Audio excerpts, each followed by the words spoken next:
ഇന്നത്തെ എപ്പിസോഡിൻ്റെ പുതിയൊരു പ്രൊമോയ്ക്കകത്ത് ആര്യനും അക്ബറും അഭിലാഷും ബിന്നിയും തമ്മിൽ അങ്ങോട്ടും ഇങ്ങോട്ടും പൊരിഞ്ഞ വഴക്ക്. ജയിൽ നോമിനേഷൻ നടക്കുന്ന സമയത്താണ് ഇവരെ തമ്മിൽ തല്ലുന്നത്.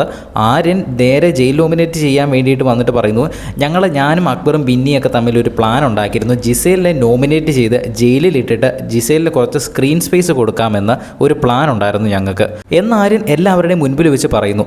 ഇത് കേട്ട അക്ബർ നേരെ ഓടി ചെന്നിട്ട് പറയുന്നു, എപ്പോഴാണ് ഞാൻ നിൻ്റെ അടുത്ത് അങ്ങനെ പറഞ്ഞത്, ഞങ്ങളെങ്ങനെ എപ്പോഴാണ് അങ്ങനെ ചർച്ച ചെയ്തതെന്ന് ആര്യൻ്റെ അടുത്ത് തട്ടിക്കയറുന്നു. ആര്യൻ ചുമ്മാ തള്ളിവിട്ടതാണോ എന്നറിയത്തില്ല.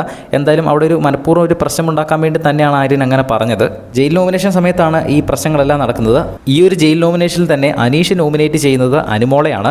അടുക്കളയിൽ കറങ്ങി നടന്ന് അവിടുന്ന് ഇവിടുന്ന് പല സാധനങ്ങളും എടുത്ത് അടിച്ചു മാറ്റി കഴിച്ചു എന്നുള്ളൊരു ആരോപണമാണ് അനുമോൾക്ക് നേരെ ഉന്നയിച്ചുകൊണ്ട് അനുമോളെ ജയിലിലേക്ക് നോമിനേറ്റ് ചെയ്യുന്നത്.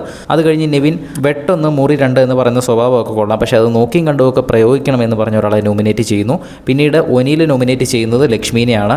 ലൈവിൽ ജയിൽ നോമിനേഷൻ നടക്കുന്ന സമയത്ത് തന്നെ നമ്മൾ അപ്ഡേറ്റ് ചെയ്യുന്നതായിരിക്കും. അത് കാണുന്നതിനായിട്ട് ചാനൽ ഒന്ന് സബ്സ്ക്രൈബ് ചെയ്യും. ഇഷ്ടപ്പെട്ടാൽ ഒന്ന് ലൈക്ക് ചെയ്യണേ.